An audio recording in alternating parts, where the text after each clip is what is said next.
All right, so this is a spill off from this morning's video where I mentioned church hurt, and this is experiencing hurt and disappointment within your church family. We have family hurt just the same. We have work hurt, but as I've mentioned in the earlier video, most of the times we don't tag it like that, and it's because of what we are expecting. But while I thought of it, I said I'll make another video just to address some things because it's really traumatic and it's really hurtful. And while I thought of it, I I got something that was much deeper. And here what happens for somebody like me who is in ministry, who prays for people, who deal with people, who myself would have experienced disappointment and disappointing actions and behaviors with persons who are from church family, who you at the initial stage, young and innocent, thought that that would never happen. But then it break my heart, but it also changed my focus. And that's what we do as a people, especially from I think from our Jamaican background. We piggyback on the fact that, oh, even though it hurt, it make you stronger. Even though it hurt, it taught you something. So we're always piggybacking on that, and we never get help. We never heal because we're saying, oh, yes, the Lord brought us through this and it was our experience. So you should just hug it up and say, oh, it's the Lord's experience, it's the Lord's doing, and the Lord allow you to go through it. And you must be learning a lesson. So suck it up and be strong. And we try to suck it up and be strong when we are dying on the inside. And over the years, it's causing panic attack, it's causing anxiety, it's causing even severe depression, to the fact that persons don't want to go back to church. And as I said, for me who stands in a where I'm doing ministry, I'm interacting with other people. I've encountered a whole lot of persons who have experienced similar hurt like me and similar traumatic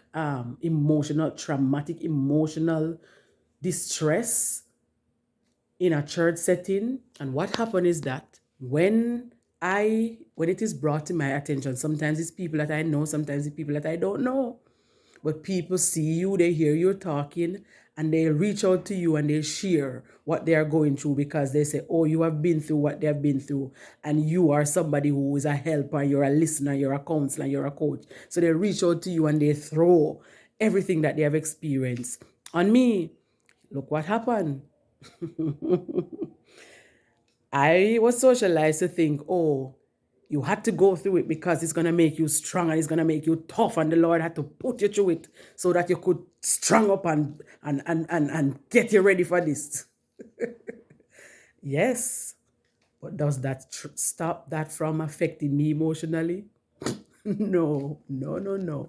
And what happened is that when somebody comes and they throw what they're going through, especially if they're from the same circle, same church, what does to me is store up every hurt that I have been through. I have to go through it all over again. And this is why I'm saying that this is trauma is affecting our mental health. And we have a whole bunch of hurt people in church. Sometimes you face disappointment with the people and you still have to worship with them because you still have to force yourself to love them because you're in church and it's church and you have to love them because love covers a multitude of sin. And persons are there not talking to each other. Persons are a whole lot of things. And it's just so emotional. And for me, would have experienced certain disappointments, and then when I see the trend is continuing, I'm like, Jesus, I thought these people will learn. But then you realize it's generational. It's the same persons who have been there for over the years who decide that what they are doing, they don't see anything wrong with it, and they're going to continue to inflict wounds to people and continue hurting people and continue just allowing it to go because this is how we deal with things and this is how we're going to deal with it. And there's so much things when it comes down to church and trauma. It's so much things that happen.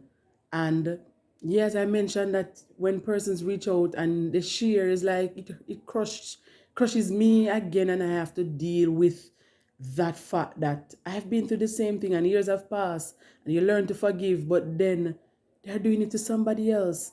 And even from the church, and that's one of the things that I hate so much because I've experienced it, where the pulpit is used as a place to scold and to chasten and to beat. And you sit there and you know that that word is for you, or it might not be for you, but it doesn't feel good and it doesn't sound good. When you go, you're already hurting, you're already needing a word, your soul is dry, your soul is hungry. And then when you go, you're getting a beating and a lashing from the pulpit. And you leave worse, you leave feeling worse than you went there. Those things are traumatic and it continues to happen. And that's one of the things I have never done to I think one time I got carried away and the Lord scolded me so bad when I got home. I said, never again. I will never talk about how I feel and what is happening to me and what I see is happening personally when I go to the pulpit. The Lord scolded me. When I came home, I felt like I was going to die because the Lord warned me before I went there. I was struggling with the message, what I was supposed to preach, and the Lord gave me the message, and then after He said, change it. You don't talk about that. You don't address that, none at all. Leave that. And when I got there and I was preaching and I realized that persons weren't responding how I thought they would respond, something flipped and I went off into a tangent and I started talking about physical stuff, started talking about things that I wanted to change physically. And the congregation got stiffer. And when I got a hold of myself and I realized what was happening, because I've always said it, when you preach, you should be able to sense your congregation. You can see on their face if they're enjoying what you're saying or not. And that's something I've always been saying. Don't persons who preach take note of the audience, that the audience is not responsive to what you're saying. So when I got that memo right there, I was like, woo. And when I got home, I got a whipping. I felt so bad. I said to myself, Lord, I'm sorry, and I will never do it again. So these are the things that continue to happen in the body of Christ. And we just have to get on to it and forgive and move on. And yes, it's the right thing to do.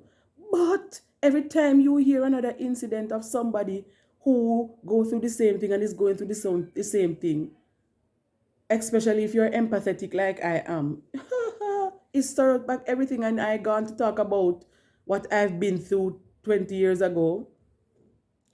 And it means that I have not yet healed from that. That is why it's coming up back.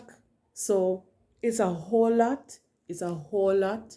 And these are the things that I want to talk about. The things that nobody wants to talk about because it affects people. It affects people and it is real.